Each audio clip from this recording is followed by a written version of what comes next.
आपका हमारे YouTube channel पर बहुत बहुत स्वागत है। आज हम कुछ इम्पोर्टेंट सवाल लेकर उपस्थित हुए हैं। निसंदेह ये जो सवाल हैं ये आपके आगामी सभी परीक्षाओं के लिए बड़े ही महत्वपूर्ण साबित होंगे। नमस्कार दोस्तों, स्वागत है आपका आज के इस वीडियो में। दोस्तों, पिछले वीडियो में हमने बात की थी वैदिक काल के कुछ महत्वपूर्ण प्रश्नों की, और आज के इस वीडियो में हम बात करेंगे मौर्य काल के कुछ प्रश्नों की। भारत के इतिहास की जो सीरीज चल रही है उसमें हम इसी तरह ऑब्जेक्टिव क्वेश्चनों के माध्यम से पूरे इतिहास का अध्ययन करते चलेंगे। तो चलिए शुरू करते हैं। पहला क्वेश्चन है, निम्न में से किस मौर्य शासक ने दक्कन पर विजय प्राप्त की थी? दक्कन पर विजय किसने प्राप्त की थी? तो ये विजय प्राप्त की थी चंद्रगुप्त मौर्य ने। मौर्य काल में शिक्षा का सर्वाधिक प्रसिद्ध केंद्र कौन सा था? मौर्य काल में शिक्षा का सबसे प्रसिद्ध केंद्र तक्षशिला था, जहाँ के आचार्य थे चाणक्य। मौर्य काल में भाग एवं बलि थे, सैनिक विभाग, राजस्व के स्रोत, धार्मिक अनुष्ठान, प्रशासकीय विभाग। मौर्य काल में भाग एवं बलि राजस्व के स्रोत थे। ये मौर्य काल में कर लगाए जाते थे, भाग व बलि।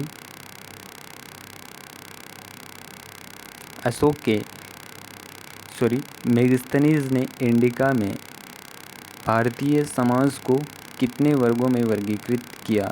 मेगस्थनीज की लिखी हुई है इंडिका, जिसमें भारतीय समाज को 7 भागों में वर्गीकृत किया। अशोक के किस अभिलेख में उसकी कलिंग विजय का उल्लेख मिलता है? तो अशोक के 13वें अभिलेख में उसकी कलिंग विजय का उल्लेख मिलता है। निम्नलिखित में से किस स्तंभ लेख में अशोक ने स्वयं को मगध का सम्राट बताया है? अशोक ने स्वयं को मगध का सम्राट किस अभिलेख में बताया है? जो कि केवल एक ही स्तंभ लेख से यह प्रमाण मिलता है कि अशोक ने स्वयं को मगध का सम्राट बताया। ये मिलता है भाब्रू शिलालेख, जो कि बेराट से मिला।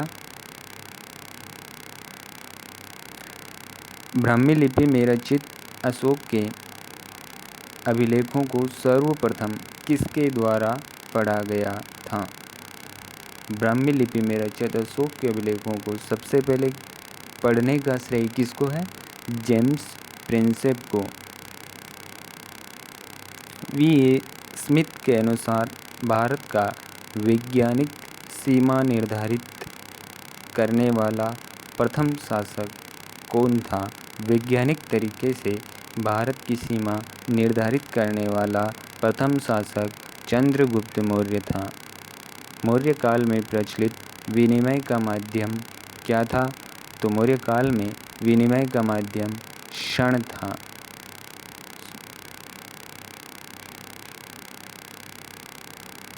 मौर्य साम्राज्य के पतन के लिए ब्राह्मण प्रतिक्रियावादी उत्तरदायी था।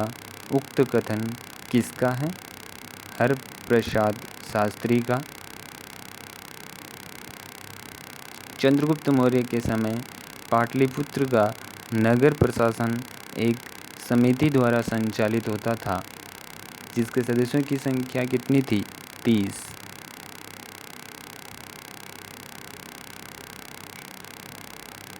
सभी मनुष्य मेरी संतान हैं। अशोक का यह कथन उसके किस अभिलेख में उत्कीर्ण किया हुआ है? सभी मनुष्य मेरी संतान हैं। अशोक का यह कथन उत्कीर्ण है उसके पहले पृथक शिलालेख में। बिंदुसार ने अशोक को किस क्षेत्र के विद्रोह को समाप्त करने हेतु भेजा था? बिंदुसार ने अशोक को तक्षशिला के विद्रोह को समाप्त करने के लिए भेजा था।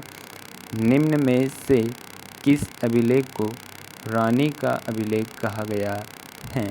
रानी का अभिलेख, कौशाम्बी अभिलेख को रानी का अभिलेख कहा गया है। मौर्य प्रशासन में धर्म स्थीय क्या था? मौर्य प्रशासन में धर्मस्थीय न्यायालय होता था। मौर्य प्रशासन में कृषि विभाग के अध्यक्ष को क्या कहा जाता था? मौर्य प्रशासन में कृषि विभाग के अध्यक्ष को सीता अध्यक्ष कहा जाता था। अशोक की धम्म नीति का मुख्य सिद्धांत क्या था? अशोक की धम्म नीति का मुख्य सिद्धांत आत्मनियंत्रण था। अशोक ने पहले भेरी घोष की जगह बाद में उसने धम्म घोष अपनाया। निम्नलिखित मौर्य शासकों पर विचार कीजिए। अशोक, दशरथ, बृहदत्त, कुणाल। इनमें किसकी उपाधि देवनाम प्रिय थी? तो इसमें अशोक की उपाधि देवनाम प्रिय थी सबसे पहले, और एक है दशरथ की। इन दोनों की उपाधियाँ देवनाम प्रियदर्शी थी। यूनानी और अरमी या अरेमाइक भाषा में खुदा अशोक का एक द्विभाषी उत्कीर्ण लेख कहाँ से मिलता है? कंधार से मिलता है। रुम्मनदेई स्तंभ किसके शासनकाल का है? तो यह है रुम्मनदेई स्तंभ लेख मेनांडर के शासनकाल का। मेनांडर के शासनकाल का है। मध्य प्रदेश में वह कौन सा स्थान है जहाँ अशोक के अभिलेख में उसके नाम का उल्लेख है? तो इसका राइट आंसर होगा गुर्जरा।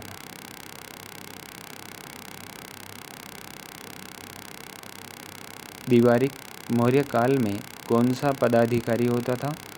मौर्य काल में दिवारिक पद होता था राजप्रसाद का। मौर्य साम्राज्य को अंततः नष्ट किया। मौर्य साम्राज्य को अंततः नष्ट किया था पुष्यमित्र शुंग ने, जिसने मौर्य वंश के अंतिम शासक बृहदत्त की हत्या कर दी थी। निम्नलिखित में से मौर्य कला का सबसे अच्छा नमूना कौन सा है? मौर्य कला का सबसे अच्छा नमूना है स्तंभ लेख। सारनाथ धम्म चक्र क्या दर्शाता है? सारनाथ का धम्म चक्र का अर्थ है धम्म चक्र प्रवर्तन।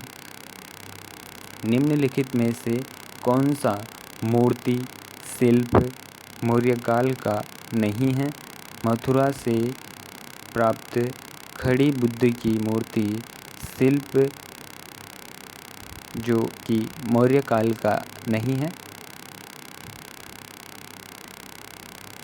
निम्नलिखित में से किसने लिखा है कि प्राचीन भारत में दास प्रथा विद्यमान नहीं थी? ये लिखा है मेगस्थनीज ने लिखा है कि दास प्रथा विद्यमान नहीं थी। अशोक का मेगस्थनीज ने किस पुस्तक में लिखा? तो ये लिखा था मेगस्थनीज की पुस्तिका थी इंडिका। अशोक का द्वादश शिलालेख का क्या आदर्श प्रस्तुत करता है? अशोक का द्वादश शिलालेख यानी 12वां शिलालेख क्या आदर्श प्रस्तुत करता है? धार्मिक उदारता और सभी संप्रदायों के सार की वृद्धि का। निम्नलिखित में से कौन सा ग्रंथ उल्लेख करता है कि अशोक श्रीनगर का संस्थापक था? कौन सा ग्रंथ? ये राजतरंगिणी उल्लेख करता है, और राजतरंगिणी के रचयिता थे कल्हण। कल्हण की थी राजतरंगिणी। कौटिल्य ने किसकी रचना की थी? तो कौटिल्य ने अर्थशास्त्र की रचना की थी। मौर्य युग का चांदी का सिक्का था पर्ण।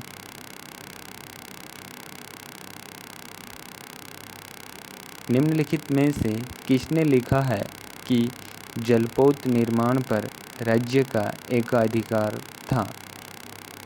जलपोत निर्माण पर राज्य का एकाधिकार होना किसने बताया? मेगस्थनीज ने बताया था इंडिका में। पत्थर को चमकाने की कला ऐसी पूर्णता तक पहुंच गई थी कि इसके लिए आधुनिक क्षमता से परे लुप्त कला हो जाने की बात कही जाती है। स्मिथ ने यह टिप्पणी किसकी कला के विषय में की थी? तो ये की थी मौर्य कला के बारे में। वज्रछेदिका नामक ग्रंथ किससे संबंधित हैं? वज्रछेदिका ग्रंथ किससे संबंधित है? तो महायान शाखा से, बौद्ध धर्म की महायान शाखा से संबंधित है। अशोक का कौन सा शिलालेख 5 यवन राज्यों में धर्म प्रचारकों को भेजने का वर्णन करता है? अशोक का कौन सा शिलालेख 5 राज्यों में धर्म प्रचारकों को भेजने का वर्णन करता है? तो 13वां शिलालेख 5 राज्यों में धर्म प्रचारकों को भेजने का वर्णन करता है। किसे मिस्र के टोलमी फिलाडेल्फस ने राजदूत के रूप में भारत भेजा था? तो टोलमी फिलाडेल्फस ने भेजा था डायनोसियस को।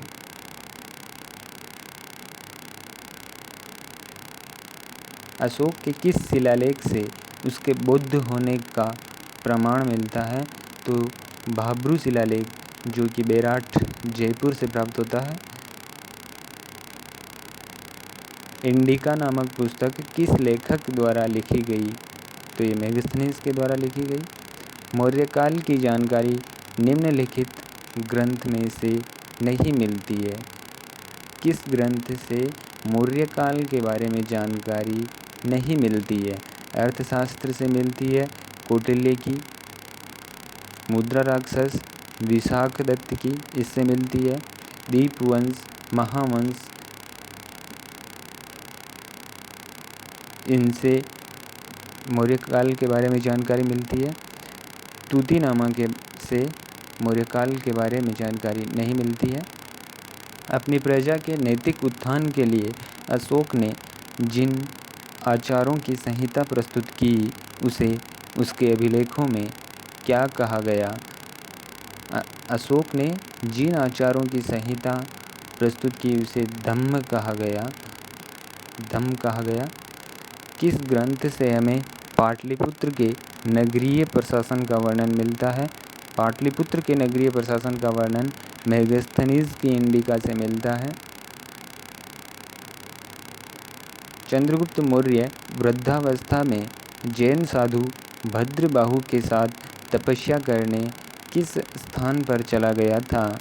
तो चंद्रगुप्त मौर्य वृद्धावस्था में भद्रबाहु के साथ श्रवणबेलगोला, जो कि कर्नाटक में स्थित है, वहाँ चला गया था। अशोक के अभिलेखों में निम्न में से कौन सी लिपियाँ प्रयुक्त हुई हैं? अशोक के अभिलेखों में कौन कौन सी लिपियों का प्रयोग हुआ? तो ब्राह्मी का प्रयोग हुआ, खरोष्टी का हुआ, अरेमाइक, ग्रीक का भी प्रयोग हुआ, इसलिए इसका राइट आंसर होगा 4th।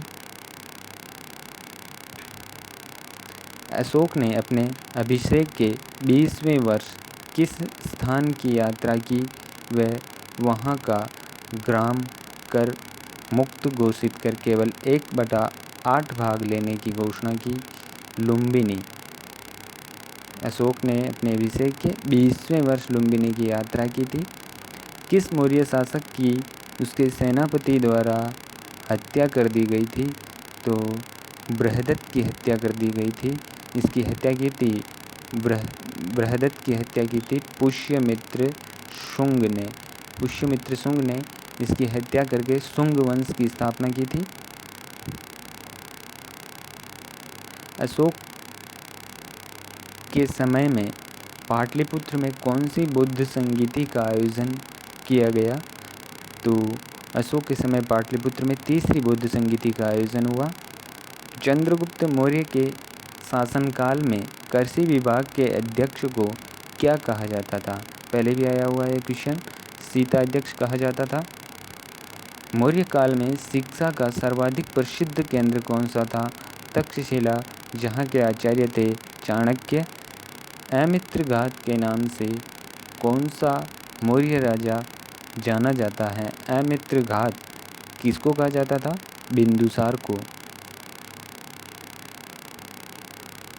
चंद्रगुप्त मौर्य ने नंद वंश के किस शासक को परास्त किया था? चंद्रगुप्त मौर्य ने नंद वंश के घनानंद को परास्त किया और मौर्य वंश की स्थापना की थी। निम्नलिखित में से मौर्य काल का मुख्यतः कौन सा भूमिकर था? भाग व बलि, जो कि भूमिकर भाग था। प्रांतीय शासन का सर्वप्रथम उल्लेख कहाँ से मिलता है? प्रांतीय शासन का सबसे पहले उल्लेख मिलता है मौर्य काल से। कौटिल्य के अर्थशास्त्र का प्रमुख विषय क्या था? कौटिल्य के अर्थशास्त्र से, यानी नाम है अर्थशास्त्र लेकिन अर्थशास्त्र के बारे में नहीं बल्कि ये राजनीति के बारे में लिखी गई थी। अशोक ने अपने राज्याभिषेक के बाद 8वें वर्ष में किस राज्य पर आक्रमण किया जिसमें भयंकर नरसंहार हुआ? और इसी युद्ध के बाद अशोक ने भेरी घोष के स्थान पर धम्म घोष की घोषणा की थी। कलिंग युद्ध। सर्वप्रथम किस शासक ने जियो और जीने दो का पाठ पढ़ाया? तो ये पढ़ाया सर्वप्रथम जियो और जीने दो का सिद्धांत अशोक ने भी अपनाया था। अशोक के ज़्यादातर अभिलेख किस लिपि में लिखे गए? ब्राह्मी लिपि में। सुदर्शन झील का निर्माण किसके शासनकाल में करवाया गया था? सुदर्शन झील का निर्माण चंद्रगुप्त मौर्य के शासनकाल में हुआ था। अशोक ने श्रीलंका में बौद्ध प्रचार हेतु किसको भेजा था? अशोक ने श्रीलंका में बौद्ध धर्म के प्रचार हेतु महेंद्र व संघमित्रा अपने पुत्र व पुत्री को भेजा था। मौर्यकालीन मुद्राओं में से नहीं है कासार्पण या पणा है। मौर्यकालीन मुद्रा है, मासक है, काकनी है, रुपया जो कि मौर्यकालीन नहीं है बल्कि यह मुगल कालीन है।